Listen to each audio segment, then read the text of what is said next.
अंगराज कर्ण द्वारा पांचाल योद्धाओं को विदीर्ण करना।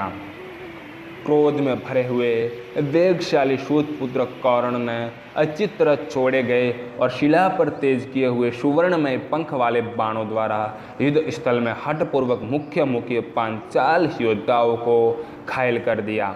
राजन सम्रांगण कर्ण के बाण समूह से पीड़ित होते हुए पांचाल और सोमक योद्धा भी क्रोधपूर्वक एकत्र हो अपने पहने बाणों से सूतपुत्र कर्ण को बींधने लगे, किंतु उस रण क्षेत्र में सूतपुत्र कर्ण ने बाण समूह द्वारा हर्ष और उत्साह के साथ पांचाल के रथियों, हाथी सवारों और घुड़सवारों को घायल करके बड़ी पीड़ा दी और उन्हें बाणों से मार डाला। कर्ण के बाणों से उनके शरीरों के टुकड़े टुकड़े हो गए और वे प्राण शून्य होकर कर्राते हुए पृथ्वी पर गिर पड़े। जैसे विशाल वन में भयानक बलशाली और क्रोध में भरे हुए सिंहों से विदीर्ण किए गए हाथियों के झुंड धराशायी हो जाते हैं, वैसे ही दशा उन पांचाल योद्धाओं की भी हुई। राजन पांचालों के समस्त श्रेष्ठ योद्धाओं का बलपूर्वक वध करके उदार वीर कर्ण आकाश में प्रचंड किरणों वाले सूर्य के समान प्रकाशित होने लगा। उस समय आपके सैनिक कर्ण की विजय समझकर बड़े प्रसन्न हुए और सिंहनाद करने लगे। कौरवेंद्र उन सब ने यही समझा कि कर्ण ने श्री कृष्ण और अर्जुन को बहुत घायल कर दिया है। महारथी कर्ण का वह शत्रुओं के लिए असह्य वैसा पराक्रम दृष्टिपथ में लाकर तथा रणभूमि में कर्ण द्वारा अर्जुन के उस अस्त्रों को नष्ट हुआ देखकर अमर्षशील वायुपुत्र भीमसेन हाथ से हाथ मलने लगा। उनके नेत्र क्रोध से प्रज्वलित हो उठे, हृदय में अमर्ष और क्रोध का प्रादुर्भाव हो गया। अतः वे सत्य प्रतिज्ञ अर्जुन से इस प्रकार बोले, विजयी अर्जुन, तुम्हें तो पूर्व काल में देवता भी नहीं जीत सके थे, काल के दानव भी नहीं परास्त कर सके थे। तुम साक्षात भगवान शंकर की भुजाओं से टक्कर ले चुके हो, तो भी इस सूतपुत्र ने तुम्हें पहले ही 10 बाण मारकर कैसे बिंद डाला? तुम्हारे चलाए हुए बाण समूह को इसने नष्ट कर दिया। यह तो आज मुझे बड़े आश्चर्य की बात जान पड़ती है। स्वेच्छाची अर्जुन, कौरव सभा में द्रौपदी को दिए गए उन शब्दों को याद करो। इस पाप बुद्धि दुरात्मा सूतपुत्र ने जो निर्भय होकर हम लोगों को थोते तिलों के समान नपुंसक बताया था और बहुत सी अत्यंत तीखी एवं रूखी बातें सुनाई थी, उन सब को याद करके तुम पापी कर्ण को शीघ्र ही युद्ध में मार डालो। किरीटधारी पार्थ, तुम क्यों इसकी अपेक्षा करते हो? आज यहाँ यह उपेक्षा करने का समय नहीं है। तुमने जिस धैर्य से खांडव वन में अग्निदेव को ग्रास समर्पित करते हुए समस्त प्राणियों पर विजय पाई थी, उसी धैर्य के द्वारा सूतपुत्र को मार डालो, फिर मैं भी इसे अपनी गदा से कुचल डालूंगा। तदनंतर वसुदेव नंदन भगवान श्री कृष्ण ने भी अर्जुन के रथ संबंधी बाणों को कर्ण के द्वारा नष्ट होते देख उनसे इस प्रकार कहा, किरीटधारी अर्जुन, यह क्या बात है? तुमने अब तक जितने बार प्रहार किए हैं उन सब में कर्ण ने तुम्हारे अस्त्रों को अपने अस्त्रों द्वारा नष्ट कर दिया है। वीर, आज तुम पर कैसा मोह छा रहा है? तुम सावधान क्यों नहीं होते? देखो, ये तुम्हारे शत्रु कौरव अत्यंत हर्ष में भरकर सिंहनाद कर रहे हैं। कर्ण को आगे करके सब लोग यही समझ रहे हैं कि तुम्हारा अस्त्र उसके अस्त्रों द्वारा नष्ट होता जा रहा है। तुमने जिस धैर्य से प्रत्येक युग में घोर राक्षसों का, उनके मायामय तामस अस्त्र तथा दंभोधव नाम वाले असुरों का युद्ध स्थलों में विनाश किया था, उसी धैर्य से आज तुम कर्ण को भी मार डालो। तुम मेरे दिए हुए इस सुदर्शन चक्र के द्वारा, जिसके नेभी भाग में शूर लगे हुए हैं, आज बलपूर्वक शत्रु का मस्तक काट डालो। जैसे इंद्र ने वज्र के द्वारा अपने शत्रु नमूची का सिर काट दिया था। वीर, तुमने अपने जिस उत्तम धैर्य के द्वारा किरात रूप रूपी महात्मा भगवान शंकर को संतुष्ट किया था, उसी धैर्य को पुनः अपनाकर सगे संबंधियों सहित सूतपुत्र का वध कर डालो। पार्थ तत्पश्चात समुद्र से घिरी हुई नगरों और गांवों से युक्त तथा शत्रु समुदाय से शून्य व समृद्धशालिनी पृथ्वी राजा युधिष्ठिर को दे दो और अनुपम यश प्राप्त करो। भीमसेन और श्री कृष्ण के इस प्रकार प्रेरणा देने और कहने पर अत्यंत बलशाली महात्मा अर्जुन ने सूतपुत्र के वध का विचार किया। उन्होंने अपने स्वरूप स्मरण करके सब बातों पर दृष्टिपात किया और इस युद्ध स्थल में अपने आगमन के प्रयोजन को समझकर श्री कृष्ण से इस प्रकार कहा, प्रभो, मैं जगत के कल्याण और सूतपुत्र वध के लिए अब एक महान एवं भयंकर अस्त्र प्रकट कर रहा हूँ। इसके लिए आप ब्रह्मा जी को नमस्कार करके, जिसका मन से ही प्रयोग किया जाता है, उस असह्य एवं उत्तम ब्रह्मास्त्र को प्रकट किया। परंतु जैसे मेघ जल की धारा गिराता है, उसी प्रकार बाणों की बौछार से कारण उस अस्त्र को नष्ट करके बड़ी शोभा पाने लगा।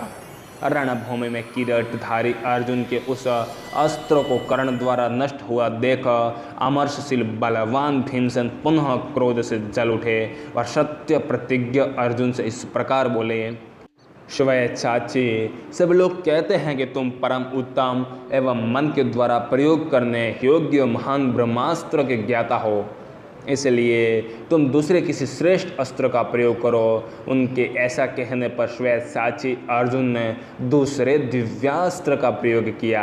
इससे महातेजस्वी अर्जुन ने अपने गांडीव धनुष से छूटे हुए सर्पों के समान भयंकर और सूर्य किरणों के तुल्य तेजस्वी बाणों द्वारा संपूर्ण दिशाओं को आच्छादित कर दिया, कोना कोना ढक दिया। भरत श्रेष्ठ अर्जुन के छोड़े हुए प्रलयकालीन सूर्य और अग्नि किरणों के समान प्रकाशित होने वाले 10,000 बाणों से क्षण भर में कर्ण के रथ को आच्छादित कर दिया। उस दिव्यास्त्र से शूल, फरसे, चक्र और सैकड़ों नाराज आदि घोरतर अस्त्र शस्त्र प्रकट होने लगे, जिनसे सब और के योद्धाओं का विनाश होने लगा। उस युद्ध स्थल में किसी शत्रु पक्षीय योद्धा का सिर धड़ से कटकर धरती पर गिर पड़ा। उसे देखकर दूसरा भी भय के मारे धराशायी हो गया। उसको गिरा हुआ देख तीसरा योद्धा वहाँ से भाग खड़ा हुआ। किसी दूसरे योद्धा की हाथी की सूंड के समान मोटी दाहिनी बाह तलवार सहित कटकर गिर पड़ी। दूसरे की बाही भुजा शूरों द्वारा कवच के साथ कटकर भूमि पर गिर गई। इस प्रकार किरीटधारी अर्जुन के शत्रु पक्ष सभी मुख्य मुख्य योद्धाओं का संहार कर डाला। उन्होंने शरीर का अंत कर देने वाले घोर बाणों द्वारा दुर्योधन की सारी सेना का विध्वंस कर दिया। इसी प्रकार वैकर्तन कर्ण ने भी समरांगण में सहस्त्रों बाण समूह की वर्षा की। वे बाण मेघों की बरसाई हुई जलधारा के समान शब्द करते हुए पांडुपुत्र अर्जुन को जा लगे। तत्पश्चात अप्रतिम प्रभावशाली और भयंकर बलवान कर्ण ने तीन तीन बाणों से श्री कृष्ण, अर्जुन और भीमसेन को घायल करके बड़े जोर से भयानक गर्जना की। कर्ण के बाणों से घायल हुए किरीटधारी कुंती कुमार अर्जुन, भीमसेन तथा भगवान श्री कृष्ण को भी उसी प्रकार शत विक्षत देखकर सहन न कर सके। अतः उन्होंने अपने तरकस से पुनः 18 बाण निकाले। एक बाण से कर्ण की ध्वजा को बेंध कर अर्जुन ने 4 बाणों से शल्य को और 3 बाणों से कर्ण को घायल कर दिया। तत्पश्चात उन्होंने 10 बाण छोड़कर सुवर्णमय कवच धारण करने वाले सभापति नामक राजकुमार को मार डाला। वह राजकुमार मस्तक, भुजा, घोड़े, सारथी, धनुष और ध्वज रहित हो मरकर रथ के अग्र भाग से नीचे गिर पड़ा, मानो फर्शों से कटा गया हो या फिर काटा गया। शाल वृक्ष टूटकर धराशायी हो जाता है, इसी प्रकार वो गिर पड़ा। इसके बाद अर्जुन ने पुनः 3, 8, 2, 4 और 10 बाणों द्वारा कर्ण को बारंबार घायल करके अस्त्र शस्त्र धारी सवारों सहित 400 हाथियों को मारकर 800 रथों को नष्ट कर दिया। तदनंतर सवारों सहित हजारों घोड़ों, सहस्त्रों पैदल वीरों को मारकर रथ, सारथी और ध्वजा सहित कर्ण को भी शीघ्रगामी बाणों द्वारा ठक कर अदृश्य कर दिया। अर्जुन की मार खाते हुए कौरव सैनिक चारों ओर से कर्ण को पुकारने लगे, कर्ण शीघ्र बाण छोड़ो और अर्जुन को घायल कर डालो। कहीं ऐसा न हो जाए कि ये पहले ही समस्त कौरवों का वध कर डालें। इस प्रकार प्रेरणा मिलने पर कर्ण ने सारी शक्ति लगाकर बारंबार बहुत से बाण छोड़े। रक्त और धूल से सने हुए वे मर्मभेदी बाण पांडव और पांचालों का विनाश करने लगे। वे दोनों संपूर्ण धनुर्धरों में श्रेष्ठ, महाबली, सारे शत्रुओं का सामना करने में समर्थ और अस्त्र विद्या के विद्वान थे। अतः भयंकर शत्रु सेना को तथा आपस में भी एक दूसरे के महान अस्त्रों द्वारा घायल करने लगे। तत्पश्चात शिविर में हितैषी वैद्य शिरोमणियों ने मंत्र और औषधियों द्वारा राजा युधिष्ठिर के शरीर से बाण निकालकर उन्हें रोग रहित कर दिया। इसीलिए वे बड़ी उतावली के साथ सुवर्ण में कवच धारण करके वहां खुद युद्ध देखने के लिए आए। धर्मराज को युद्धस्थल में आया हुआ देख समस्त प्राणी बड़ी प्रसन्नता के साथ अभिनंदन करने लगे। ठीक उसी तरह जैसे राहु के ग्रहण से छूटे हुए निर्मल एवं संपूर्ण चंद्रमा को उदित देकर सब लोग बड़े प्रसन्न होते हैं। परस्पर जूझते हुए उन दोनों शत्रुनाशक एवं प्रधान सूरवीर कर्ण और अर्जुन को देखकर उन्हीं की ओर दृष्टि लगाए आकाश और भूतल में ठहरे हुए सभी दर्शक अपनी अपनी जगह स्थिर भाव से खड़े रहे। उस समय वहां अर्जुन और कर्ण उत्तम बाणों द्वारा एक दूसरे को चोट पहुंचा रहे थे। उनके धनुष, प्रत्यंचा और हथेली का संघर्ष बड़ा भयंकर होता जा रहा था और उससे उत्तमोत्तम बाण छूट रहे थे। इसी समय पांडुपुत्र अर्जुन के धनुष की डोरी अधिक खिंच जाने के कारण सहसा भारी आवाज़ के साथ टूट गई। उस अवसर पर सूतपुत्र कर्ण ने पांडु कुमार अर्जुन को 100 बाण मारे। फिर तेल के धोए और पक्षियों के पंख लगाए गए कैंचुल छोड़कर निकले हुए सर्पों के समान भयंकर 60 बाणों द्वारा वसुदेव नंदन श्री कृष्ण को भी सत्य विक्षत कर दिया। इसके बाद पुनः अर्जुन को 8 बाण मारे। तदनंतर सूर्य कुमार कर्ण ने 10,000 उत्तम बाणों द्वारा वायुपुत्र भीमसेन को मर्म स्थानों पर गहरा आघात किया। साथ ही श्री कृष्ण और अर्जुन और उनके रथ की ध्वजा को, उनके छोटे भाइयों को तथा सोम को भी उसने मार गिराने का प्रयत्न किया। जब जैसे मेघों के समूह आकाश में सूर्य को ढक लेते हैं, उसी प्रकार सोमको ने अपने बाणों द्वारा कर्ण को आच्छादित कर दिया। परंतु सूतपुत्र अस्त्र विद्या का महान पंडित था। उसने अनेक बाणों द्वारा अपने ऊपर आक्रमण करते हुए सोमको को जहाँ के तहाँ रोक दिया।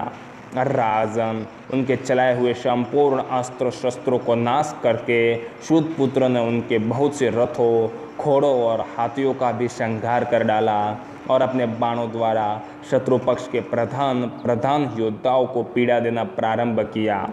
उन सब के शरीर कर्ण के बाणों से विदीर्ण हो गए और वे आर्तनाद करते हुए प्राण शून्य हो गए और भूमि पर गिर पड़े। जैसे क्रोध में भरे हुए भयंकर बलशाली सिंह ने कुत्तों के महाबली समुदाय को मार गिराया हो, वही दशा सोमको की हुई। पांचालों के प्रधान सैनिक तथा दूसरे योद्धा पुनः कर्ण और अर्जुन के बीच में आ पहुँचे, परंतु बलवान कर्ण ने अच्छी तरह छोड़े हुए बाणों द्वारा उन सबको हठपूर्वक मार गिराया। फिर तो आपके सैनिक कर्ण की बड़ी भारी विजय मानकर ताली पीटने और सिंहनाद करने लगे। उन सब ने यह समझ लिया कि इस युद्ध में श्री कृष्ण और अर्जुन कर्ण के वश में हो गए। तब कर्ण के बाणों से जिनका अंग अंग शतविक्षत हो गया था, उन कुंती कुमार अर्जुन ने रणभूमि में अत्यंत कुपित हो शीघ्र ही धनुष के प्रत्यंचा को झुकाकर चढ़ा दिया और कर्ण के चलाए हुए बाणों को छिन्न भिन्न करके कौरवों को आगे बढ़ने से रोक दिया। तत्पश्चात किरीटधारी अर्जुन ने धनुष की प्रत्यंचा को हाथ से रगड़कर कर्ण के दस्ताने पर आघात किया और सहसा बाणों का जाल फैलाकर वहां अंधकार कर दिया। फिर कर्ण, शल्य और समस्त कौरवों को अपने बाणों द्वारा बलपूर्वक घायल किया। अर्जुन के महान अस्त्रों द्वारा आकाश में घोर अंधकार फैल जाने से उस समय वहां पक्षी भी नहीं उड़ पाते थे। तब अंतरिक्ष में खड़े हुए प्राणी समूह से प्रेरित हो तत्काल वह दिव्य सुगंधित वायु चलने लगी। इस समय कुंती कुमार अर्जुन ने हंसते हंसते 10 बाणों से चल्ले को गहरी चोट पहुंचाई और उनके कवच को छिन्न भिन्न कर डाला। फिर अच्छी तरह छोड़े हुए 12 बाणों से कर्ण को घायल करके पुनः उसे 7 बाणों से बिंद डाला और युद्ध ऐसे ही प्रारंभ रहा। कभी अर्जुन कर्ण पर भारी पड़ते तो कभी अंगराज कर्ण अर्जुन पर भारी पड़ते। बस आज के लिए इतना ही। अगर आपको वीडियो पसंद आया हो तो प्लीज़ लाइक शेयर और कमेंट ज़रूर कीजिएगा। अगर अभी तक आपने हमारे चैनल को सब्सक्राइब नहीं किया है तो आप हमारे चैनल को भी सब्सक्राइब कर लें और पास में आए बेल आइकन को भी दबा दें ताकि आने वाले वीडियो की नोटिफिकेशन आपके पास सबसे पहले पहुंच जाए। जय हिंद, जय भारत।